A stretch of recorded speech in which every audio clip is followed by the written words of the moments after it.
September 5th release అయ్యి theatre లో ఎంత హల్చల్ చేసిందో మనకు తెలుసు. లిటిల్ హార్ట్స్ మూవీ ఒరిజినల్ గా అది ఓటీటీలోనే రిలీజ్ అవ్వాలి, బట్ ఎక్స్పెరిమెంట్ చేసి థియేటర్ లో రిలీజ్ చేశారు.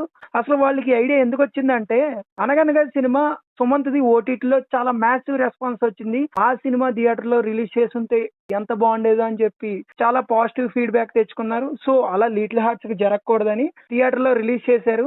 ఇప్పుడు అదే మార్గంలో ఈటీవీ ఇంకో సినిమా దింపబోతుంది. ఆ సినిమా పేరే రాజు వెడ్స్ రాంబాయ్. టీజర్ నిన్న రిలీజ్ అయింది, బీట్స్ ఆఫ్ రాజు అని చెప్పి. చాలా ఇంట్రెస్టింగ్ గా ఉంది. చాలా రోజుల తర్వాత ఒక మంచి సోల్ఫుల్ లవ్ స్టోరీ చూడబోతున్నాం అని కూడా అర్థమైంది.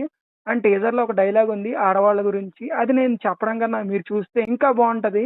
ఫైనల్ గా చెప్పాలంటే eagerly waiting for this project. Theatres లో November 21st రిలీజ్ అవబోతుంది. ప్రమోషన్స్ ఇప్పటి నుంచే స్టార్ట్ చేశారు. గట్టిగా ప్రమోట్ చేస్తే ఈ సినిమా కూడా మంచి కలెక్షన్లు సాధించే అవకాశం ఉంది. మంచి ప్రయత్నం, హిట్ అవ్వాలని కోరుకుంటూ all the best the team. Raju weds Rambai.